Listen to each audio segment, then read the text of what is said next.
Pramo Atu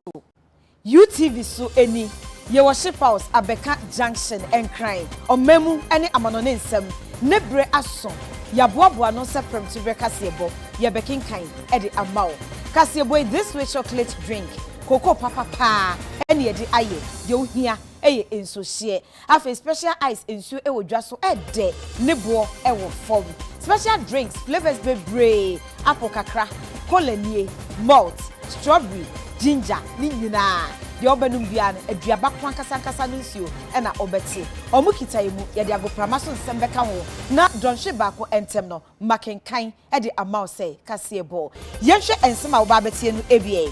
Rotary International e de ato aban enim say COVID-19 vaccination program no waye krado so betai Ghana aban echi NPP mpanyufo e de ato ekuo manyina enim say Ghana fo bi no ka omemwa yeden ho kyeren ya wonhwe e na one saafo no ankoko anye eho achiye yako achim aduasa omanfo no si enemrem Ghana telecommunication network enye adwuma enti omo yakosa omo bre papa na Cote d'Ivoire TV host bi sanki yegina ha ye adwuma wo TV so e wakofa obi a otomo na abetina ni program so omecheche kwan a ofaso etomo na enu hu nti your hosting program no okoda afiase wei ani ensem bebre and making kind e the amount e Kasiebo emu okenkan for eyeme obahima afiache Asiedu yenti ensem no enhyemu Humanitarian Service Organization and Didi Rotary International had ya to dress wire crado so better Ghana ban chipa he COVID-19 vaccination program a wo ye na ye nam so e wo mpane e wo mei emo was say and so ade hun se enkwawie no na enipa be se opipim aduonum 20 million de omunyina a wo COVID mpane no ebi Ariano ni ti wiase mu no eko bebre na boa emeye so ano ni ko no mu baako ene Rotary International sesi amene mu ka say Rotary International panyini Paul da no shikar mitha abepiem e wo mai Ghana mu no kopiem e wo mampanyini atena yekesim e no odi to mampanyini anim se kwan ya wiase nyina ye benye yetiri adidim afa corona yare yi ho ene se wiase nyina obia ebe corona pane no ebi na ba wo bai se Ghana mampanyini ebe ma no ho kwan a obebo wa konua se nyina so endododo be ehia de bebo ye ho ban afri corona yare no ho no obebo Rotary is working a lot on COVID issues and we are here to offer our help if there is any way Rotary can help the government here in the vaccination process because for 35 years we have worked on vaccinations, that is polio, and now the COVID issue has come up. So in different parts of the world different things are being done by Rotarians. In the first phase we gave away a lot of masks, sanitizers, PPE kit, but now that is not needed, everybody has got them. So in the second phase, ventilators were provided, oxygen concentrators were provided, oxygen generating plants were provided around the world. If there be any need for oxygen plant generators, etc., Rotary would be happy to provide that. And if in the vaccination process, at times there is vaccine hesitancy, people do not want to take vaccine. At times there is supply deficiency, but even when there is enough supply, there is vaccine hesitancy, just as it was for polio also. And we see in different parts of the world there is for even COVID. People are misled into misinformation. So Rotary can play a very proactive part in that, trying to explain to people that, creating awareness, explaining, etc. And the contribution to nation building. That's how we see the work that you're doing here in so many areas, in education and in health, social services like sanitation and water, and highly appreciative. So I think you should know that we appreciate very, very much the contribution that Rotary makes in the various areas that you have talked about. We're happy about the Africa Free as far as polio is concerned. It's a major achievement of yours, your contribution to that fight, something we also appreciate very much here in Ghana. This focus that you perforce have to give to the fight against COVID and on vaccination I think it's appropriate for these times. We are one of those who have been waiting for the Serum Institute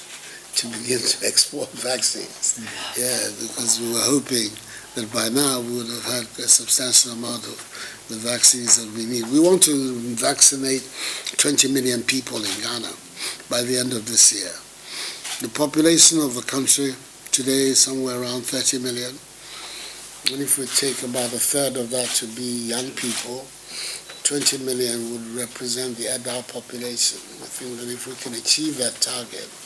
we get very near to beginning herd immunity and the rest of it. But that's our target. And you know, recently there's been a shortage worldwide. Yes. Some people have hoarded a lot, and others don't have it. And that's the drama which we're living. But we're beginning to find our way out of it. This is our view here. And, we welcome the whatever assistance and contribution that you can bring to it. Elubo you cry ewo atoe mantam emo na edahye so anisa omanfo ne se enne wo mo eyo ye kire e de atwe aban na dwene susu se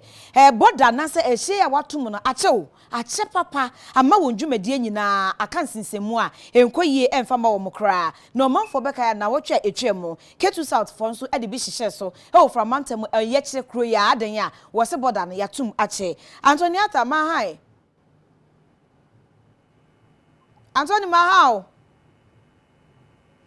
Yehwe se mensa beka menua bema Antoniata owo elubo ehye ne so na ya hwe se de oye kire ne ho nsem esi ekọ efa ata Mahao wei eye oye kire ekoso ewo elubo ewo atoe mantam emo na omanfo ne nsem a woka nyina ye boko wom se COVID-19 ebaye afrase March ede bepem enne ha omampanyi beka se enu nti wo makwan ma adwadie enkoso ahye ahoro no so se bi obi kọ na wo ba no COVID no ebeteche nti eyade a yenhye no watum no yatum fiti sa brand bepem enne omanfo ne se amma wo ho kire omo papa esanse nka wo mkoba na omunya bibi etom butom na yatu ahye mu ama adwadie nyina anwene se ewo empotembo ne sa enti na enne wate wo ho agumonten so omo ye oyekye ede atwe aban na dwene esusi se ayeyie boda no tumache ebe ya omie se de be ya da ne da adwadie no ebetumi akoso ede amawo mo Oswafo hye ensase ho nsem eso hey honorable Samuel Abuginapo na asem ode etu dwan se aban eboaboa no ho na wo beye iron and steel industry na chese enade industry bi ho adwuma wo mema eba beboa ema emfidi dwuma enya enan agina so Onumonyamfo Samuel Abuginapo ekase no ditu dwa se senia Ghana yesi nketesi ye bema ye homene so o keteke akwan ene ho sensemu ne ye beye ahyen ahodo na e wo my Ghana munti no e wo se nade ye dandan yani e de ade foforo no ye ma ho asem eye yade hia e wo my Ghana mu ne sa yo nti no Ghana mampanyina fa adwen bi se oba bese adwumakuo kese a e behwe na dane dade nade ani amietumi da ye niam ahodo na e wo my Ghana mu odi nsem we nyina to gya wa bra no wo paw Ghana Integrated Iron and Steel Development Corporation board no ho entuma e wakra. If we are going to achieve the goals of the government and the country, one of the most fundamental pillars on which we can anchor that effort and that ambition is the exploitation,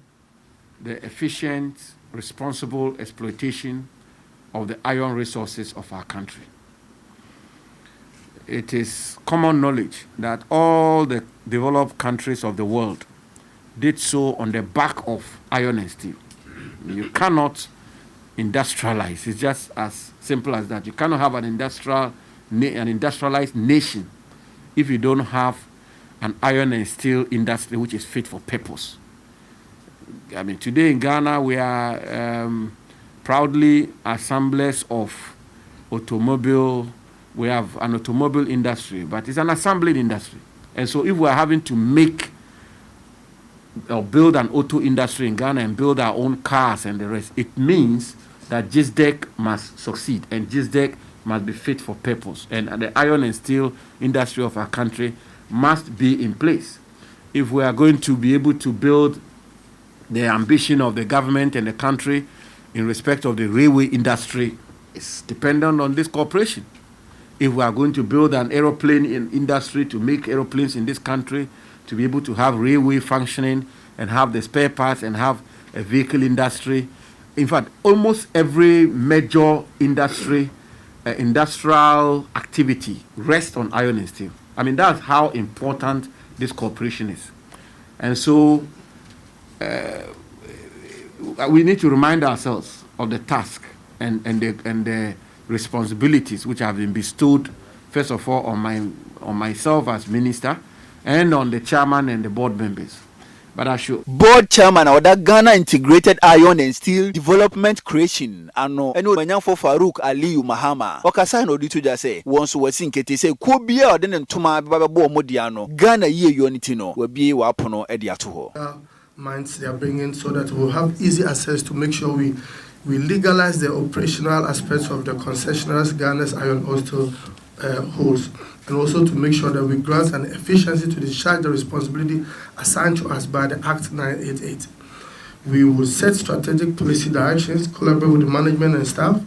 operate with maximum efficiency to the success of GISDAC and you, the Honorable Minister. And you're going to leave a legacy. And with this, we're going to achieve in the 3 years. And we'll give a legacy to you and the President. And it will be a legacy that is going to be the biggest and efficient iron industry with factories and melting plants in Ghana, all before 2024. Mesai ako elubo ehye su ebio Antoniata mahai Mejo sumini aba Papa baby awujina nda na ekoso Well baby ami gina de sesi ano demonstration ni nyina omode aba na wie ya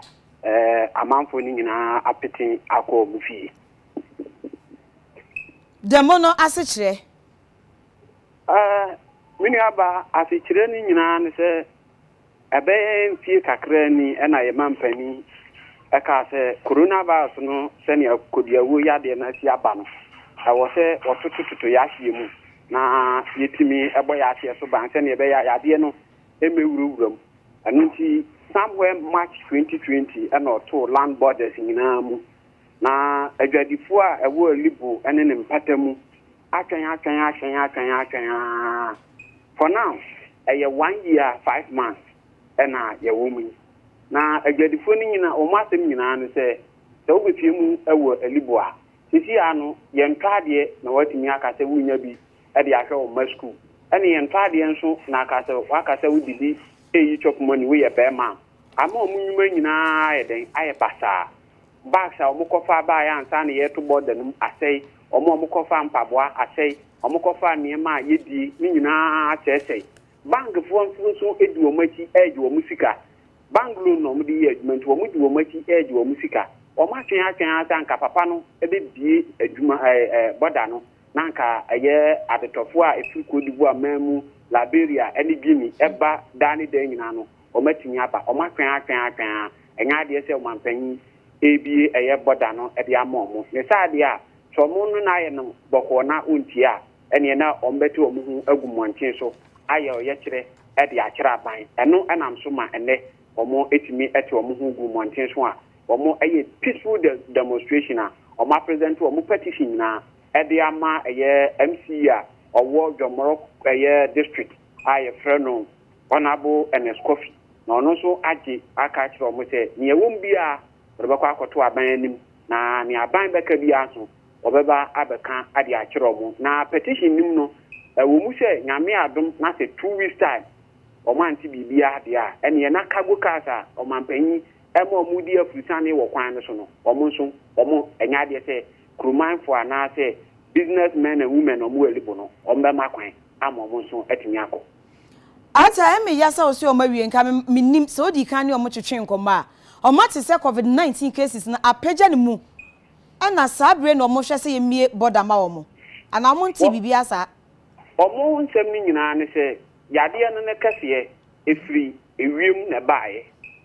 ya bie Kutuka International Airport da edin hihye de agu akwan ama wuduru ho a antigen test no ye yew nti ne wahu status na wo de awuru o man nim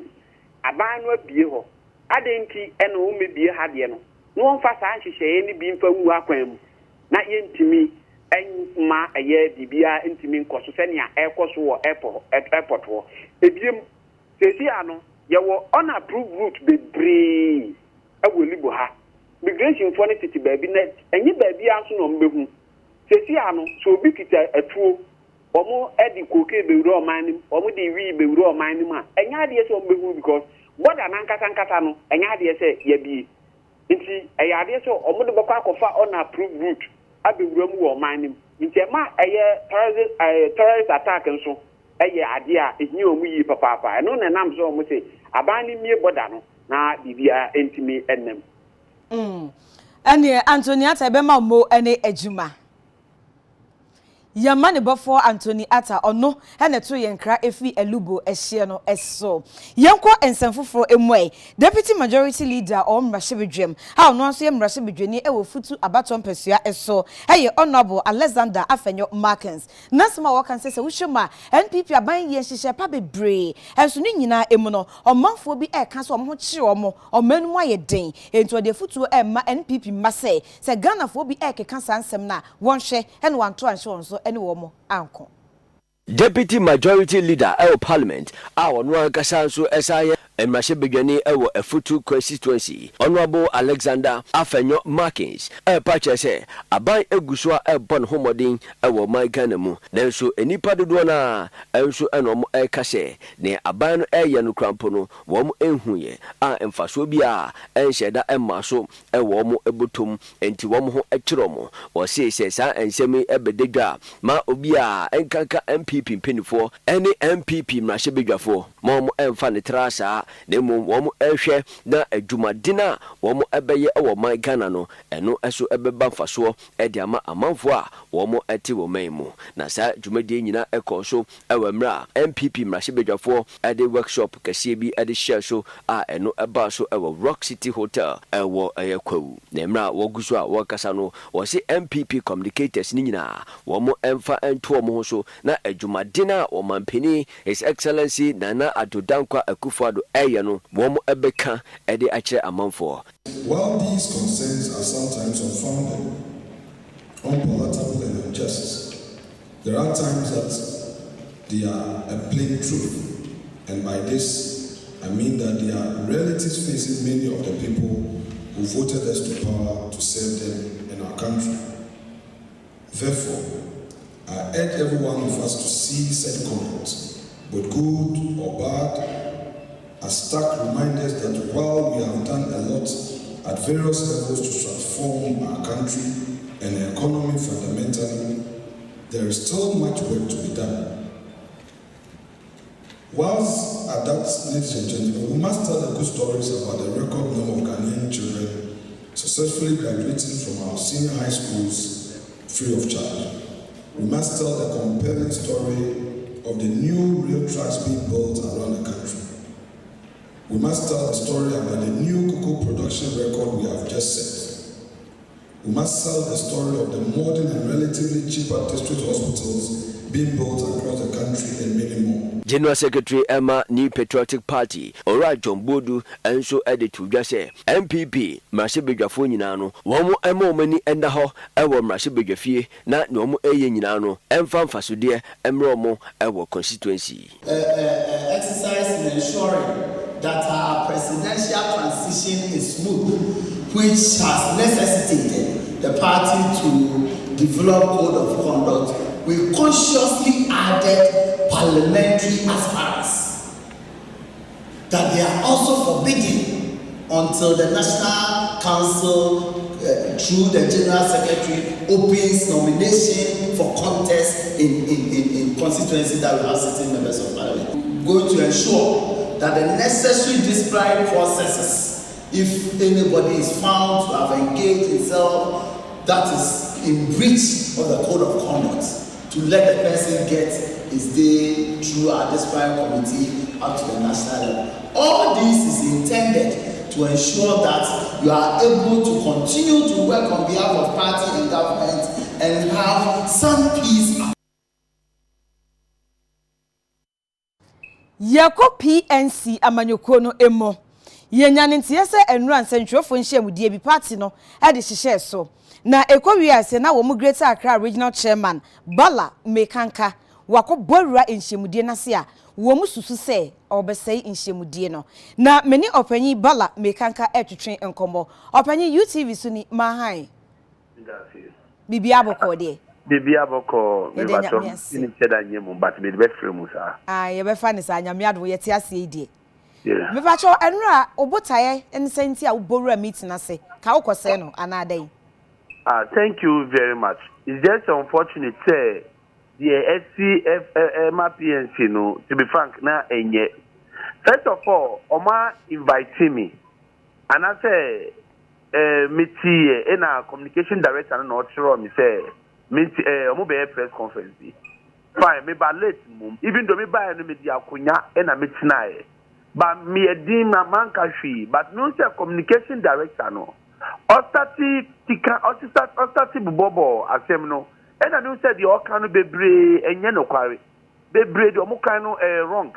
Even before Indrano, last week 28, you know, omo ye gathering be omo friend the next meeting. Because that gathering no and drew and ye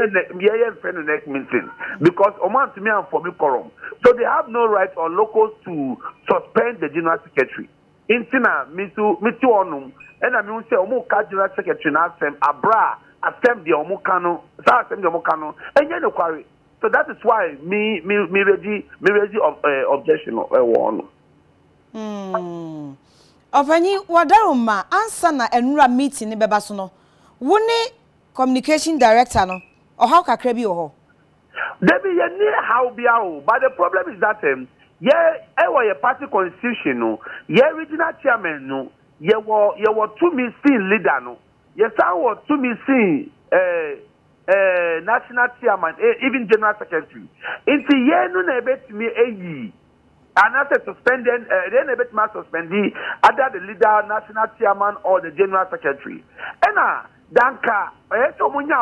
say, yeah, constitution say, more than half of the population, or more than half of the number of the chairman, and standard they can take a decision on someone. And the Omuye no, Oman to me and drew 9. Omuye only 6 regional chairmen out of 16. Ghana, you was 16 regions. You need 10 regions. That can we 10 crap. I can say those days we were using only 10 regions. But this year you were 16 regions. Which all the 16 regions, no, you were regional chairman or honum. And this is here to say maybe unsuspended obia either the leader or chairman or the general secretary. Fine. And say move for me quorum. They say. And say more than half of the number. It's half of the number, no be say 9 or 9 out of 16, no. But oman nyata, and omunya 6. You want omunya 6, adena they continue with their ambition. I mean the devil ambition. Because omunya no enye papa is which is illegal and you're right. It's in that I'm happy to say the SC and Drew and for media and for you can try and say more about from I interview here and I just hear can hear complain editor. Opani yensha mo party as PNC ankasa. As asumdwe nim den na ekoso. And yes sir, party be our problem. Even MPP, even US party in Ukrapo, even America for more problem. But the issue is that your issue be say Council of Elders no mumbra na munkan but Council of Elders no be mo discard their baby e be mo so almost say be ya omo into omo timi enko omo timi fa asem no our leader no o ankasa o share election the ekọ no I know nyai less than 10,000 one year less than 10,000 because on see asemase maybe we be say on chere say enko enfa kwan say onu be say on chere say omo na mo year party no for 50 liman time. You are someone who are party from Liman time. This year, Liman time, you were a region, you need Liman time. So in this case, I say, Obia respecting each other. No, you're him. Here the case that only they know or blame him. I mean, say, what was 30,000 and I'm with the fast one, I'm with the yenu. Also, at the 28th of this very month, party account to by 23rd before the 28th next meeting, Omuye. What can withdraw 70,000 from the account, party account? And I said, Martina, I take you a bit fatal because of Musi we 30,000 from the party account now. So what about you? No, 70,000 just on the 23rd. Every time also the next meeting. MPP for next meeting for say 70 million. Wow. And I will say next meeting there only 6 regional chairmen the mobile only 6 regional chairmen omuba was now next meeting no see spend 70,000. So this is a matter of corruption, and I really don't follow illegality. That is me stand. Obani Nancy yet says General Secretary no accuse flag bearer any chairman Sikabi Hunsensem Nina na baby. Yes, on Naka on say assembly say the truth of the matter is that General Secretary no or the news say the Omudia Asiedu they are not the PA their mind. So in this case no of why Nancy papa no during campaign no one I say 1.7 million Ghana cedis. 1.7 million Ghana cedis no a bet my idea bebre ultimately say ko be apa ye ni party office ultimately say constituency po ultimately who a constituency party office but yet papa we akonya we are raising 1.7 million Ghana cedis akọ saying at the end of the day so asanya 9,000 votes the whole Ghana won 9,000 votes. So I was surprised that with that way and you see ombudsman auditors cano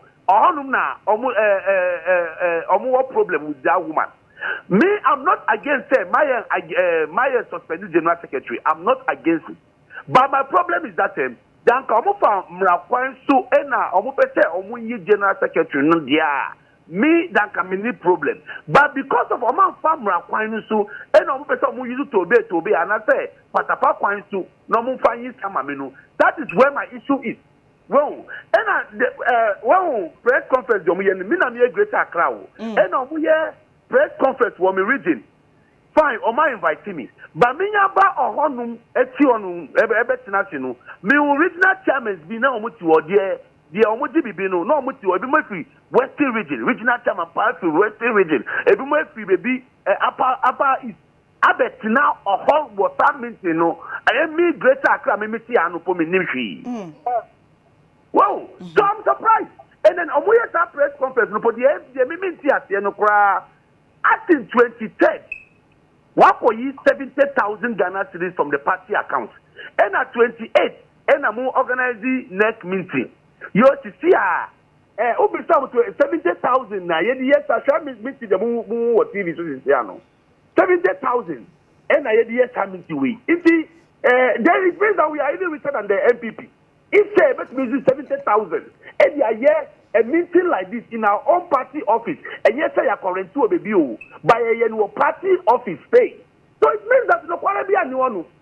There's no truth. And now omo use that coin no say omo suspending mamino because mamino ma omo pro and I say mamino you omo too. And they are original chairmen no. So in this case, nine original chairmen we are signing what say that the omo no omo put you on hold. Yeah, found next meeting. Yeah, found say any affectation be about meeting. And I say a draft be about meeting no mu yeah. Into omo no that meeting yeah found say a next meeting. Into yeah. Okay. Ovani Bala mekankan UTV that's here.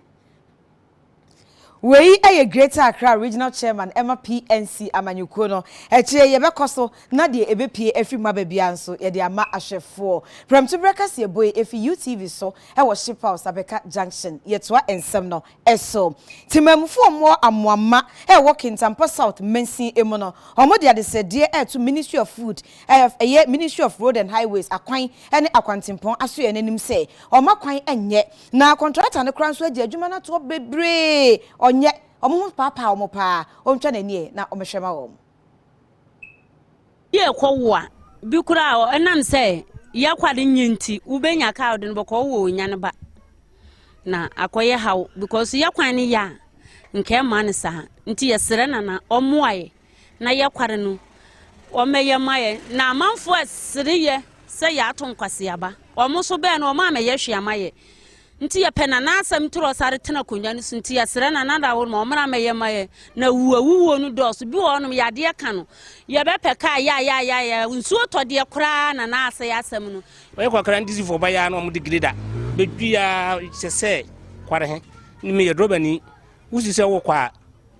se friyanse ko etremas be tema obesi kware mi mfanze wo de be ye 2 hours na wo to ka kura na ka he ayra se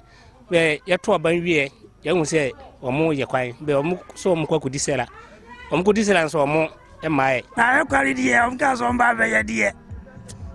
achepa on din fide be sisu a be pin barista bia die ye nya hunu ne yeko tamase ye nam so a ye kasi nyina mazo be simi bibia esai die sraba so momodra na kware no so de sabe kan dia onye mayen pan is erosion na say no kra and this omo anye nanimanimu ya ahwe ya within by the close of the year krobia ntimi mfaso because yet here free main road num crashing said the mechanic na sisi ye na no den aye one way so because e kwan na say nti say adane one way just all pack ansa na another car timi aba nti o say aban no hwe na mpanimfo nso eta na chi na animanimu omo ye nya sa ahwe ye season we year we be kwa wi ye na car kra ntimi mfaso ya kai nsuo to a kai no an sa parogo sa ama say ama say ya ba ma ya bu afiri na na ho enti ya sra na say na nkanya no ho na nkanya no ho pa na o me ya kware hime na ya soso ya ta na chi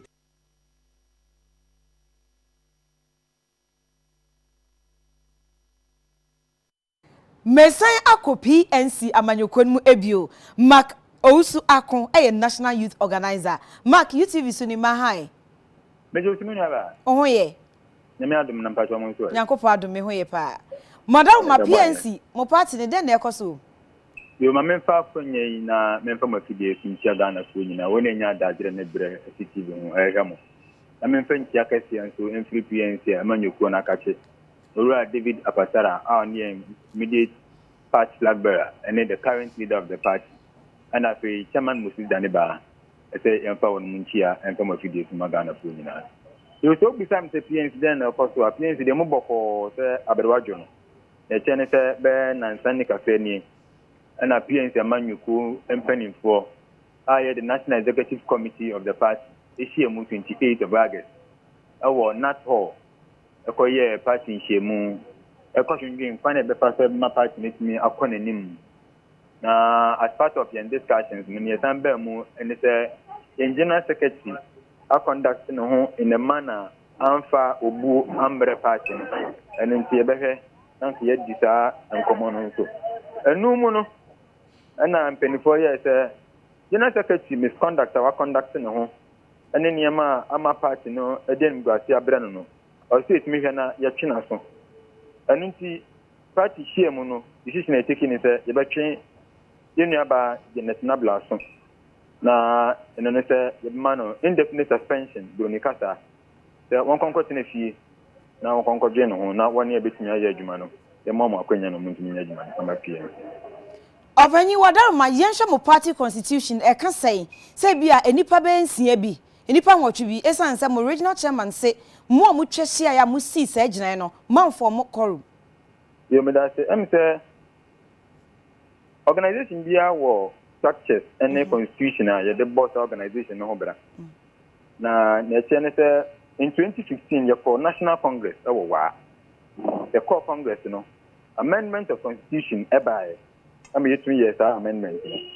if I saw as at 2015 no na ya wo 10 regions Ghana ha. And it is also Article 45 plus 3 of the PNC Constitution. And your children said, to form a quorum for such an important NEC meeting, no, you need 1/3 member of the NEC. The non-cordant channel, the leader, the chairman, first or second, 1 or 2 vice chairmen,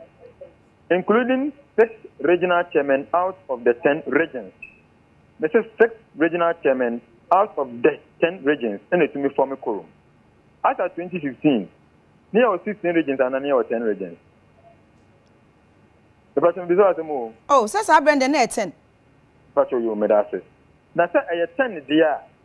PNC Amanyoko, since 2015, you are amending your constitution. They say, in the absence of a current constitution, which constitution do we use? Say, near Dadana. And to Dadana, you use a year, Juma, maybe the year came. And the regional chairman and general secretary, China Sensano.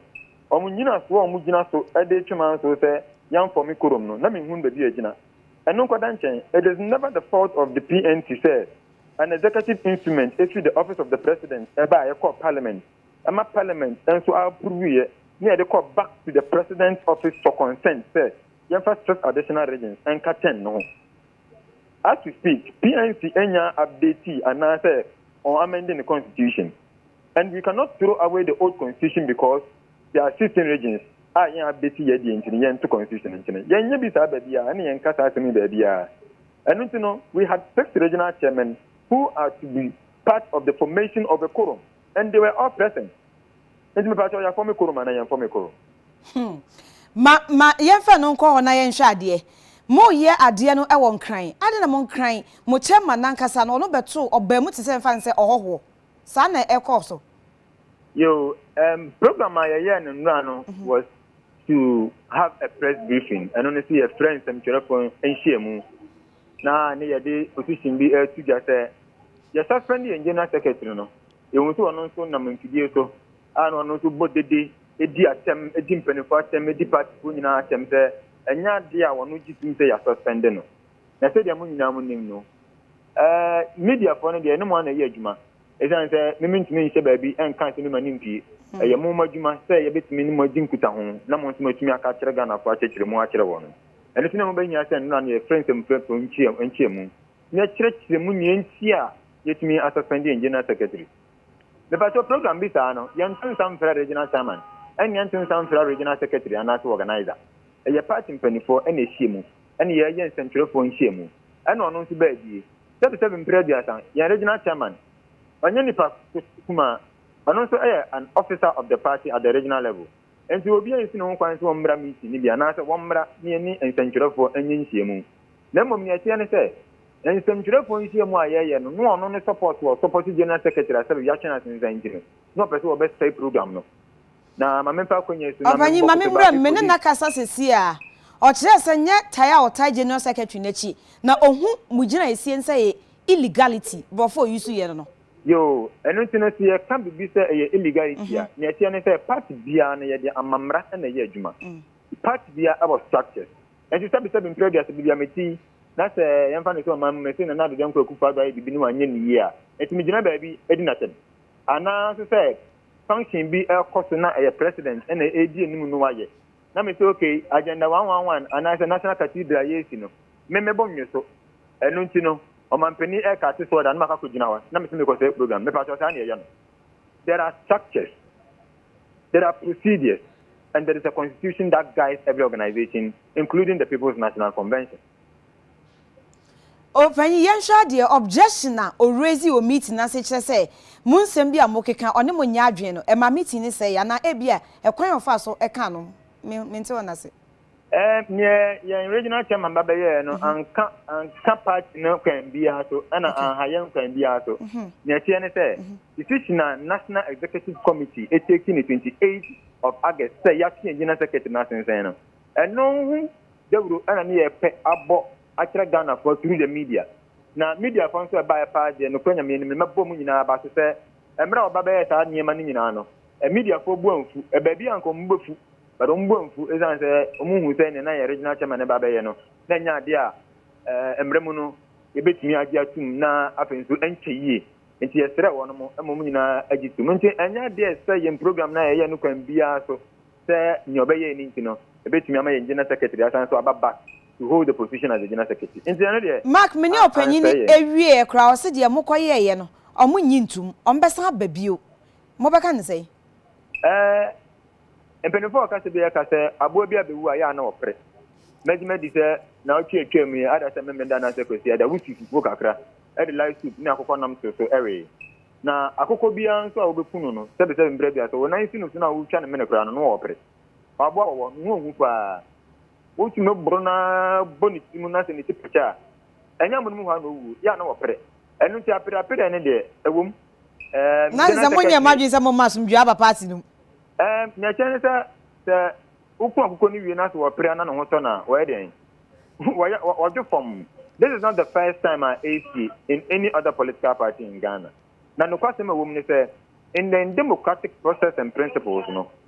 some of these things are allowed. Na ne tie se ebewi a kwan be na mo fa so mo niama eni ti ya kan sumje de bi ba party mu pa ti ya MPP ni NDC ene omuye ni metu maka wo mu a menyimi ni sɛ PNC ya na yɛta dansɛm we bi ɛwɔ yɛn ho ɛsan sɛ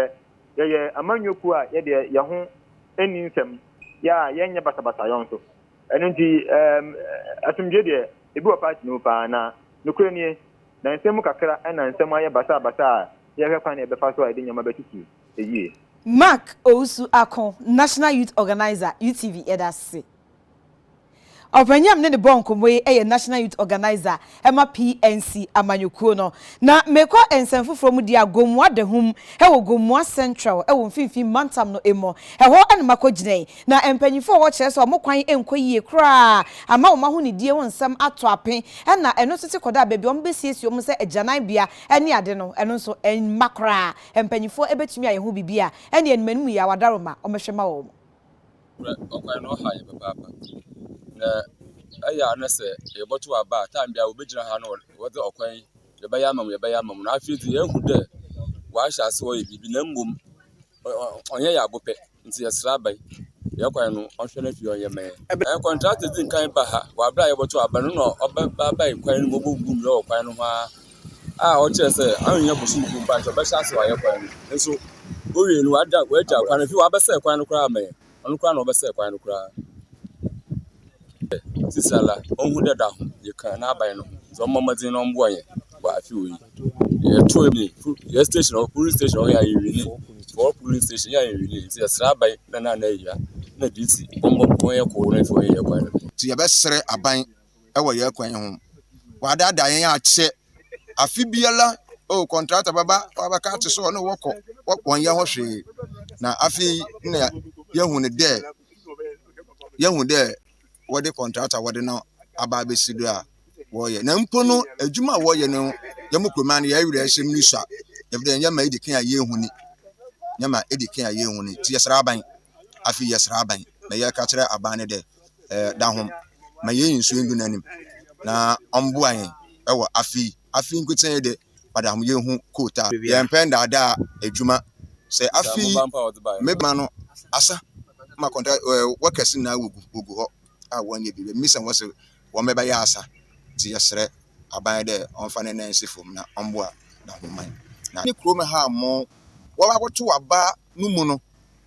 na wo de contractor ba de aban obesi agene amanyen be mfi abien wo se afini na chi na contractor no oba ya obese adwuma na so ye ba bodu be bi na oje mu fiti bra ansa na oboto abenu mu no a contractor no ko no ye hu hwe biom agena no aka ho mo enko emba biom mmere pii ni na aban adada wo ye kwan ho afi bia no so onam de oboto aban ti wo de gede bodu ye kwan do da man na wo ye hu hwe nsu tope na kwan do ade Yeko epwe mantam emukofo dua eho na ye mane bofo Michael Akofi ewo woto ye nkrase emrase bedwani a owosuhum a eba beto dwa se ne driver Jamalo akotwe sekan ewo yiase no yare mande no ye pese ehun remand no procedure court de prison obofo ma ha ye nya o Afia bibi aboko nyame tiase ye de nyame ase remand ne kire mu ye Samuel Kofi eti na hotedin anase din a okosuhun potama wo mo de frɛ no eye Jamalo na woche wieye eye nimsem se moja bi ehwiegu ewo hodum ni nyina ne se wo fa asekan anase dade bantan de ko ne yonko so de kopai ne tum se pro mewi ati no ma mfa na nkwa ya sabi antema ankejensem na sa ni pei ben adamwani oye communicator ma entita menyuko no ewo asaman kese ne impotemu Abranche Kofi eje Samwa dodo na efreno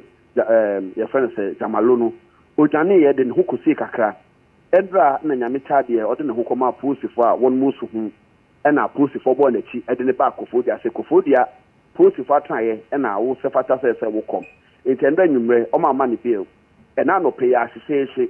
o mo de eye Samwa Kofi eje a dodo na afran Jamalo akotina Kofodia district magistrate court B wabra eye ononyanfo owura his lordship Erikeni etnajam eho na ban kwadubofo penin eye chief state attorney eye maame owura yire adokire Emily ebegina adwam ɛna ɔkan nsɛm a anaasɛ so boy wa asɛm no kyɛ court jɛmtɛni sɛ ɛyɛ memle da no ɛyɛ bi kɔ so wɔ suhu ne kɔ wi akyire no ntɔkwa siyɛ ɛnum no mu sa branche akɔfa brantan dadeɛ asɛ na ɔhwehwɛ ɛyɛ aboa bi de atwa no nanso na nipa so na ɔde kɔ ɛna ɔde kɔ pae ɛyɛ abranteɛ amoani etrim ɛna edidi di mu a ɛne polisifoɔ nsa aka no na ɔmo abɛgyina ɛyɛ court yi ɛhɔ ɛna ɛyɛ abranteɛ kofi agyeyi na lɔyafo mbɛgyina mu maa no ɛsɛ court no sɛ ɛbɛyɛ court no ɛma ne bill ne adeadeɛ ɛndeɛ kokɔ so a antentam ɛno na court gyamtani ɛyɛ his lordship owurɛ repini ɛkyerɛ sɛ ɛnanum mekyerɛ benada ɛbɛyi wɔbɛtena asɛm no so na bail application sɛ yɛma kofi agyeyi samuel damalo ne bail sɛ ɛsɛ sɛ yɛma no benada ɛna court no bɛsi gyinaeɛ na ɔmo ahwɛ baabi a ɔmbɛtumi de bail application a na lɔyafoɔ ɛbɛgyina mu ɛfaile yɛ no ɔmbɛkɔsi eti na asɛm ne sɛ ɛne kofi agyeyi samuel a dodo na afɛn jamalo ɛwɔ sumu a wɔde soboa bɔ ne sɛ ɔno ɛkɔtwe plantain ɛwɔ sumu bi kɔ pae obi tirim no wakɔ court ma court ahyɛ so ɔnkɔda ɛyɛ polisifoɔ kukum n'anum na benada yi wɔn san bɛgyina court ne ebɛpem abɛbiara no na yɛmfa nkame ahwɛfoɔ ɛne etiefoɔ eti mp driver ɛwɔ sumu nea n'asɛm no akɔsi ɛno no. Michael Akrofi esi anem ewo epue mantam emo obofo ebema mmo ene adwuma kase boy efi UTV so Ship House Abeka Junction yenyin krato ye ba bongo difara e de yebekọ agoprama so ensem emo.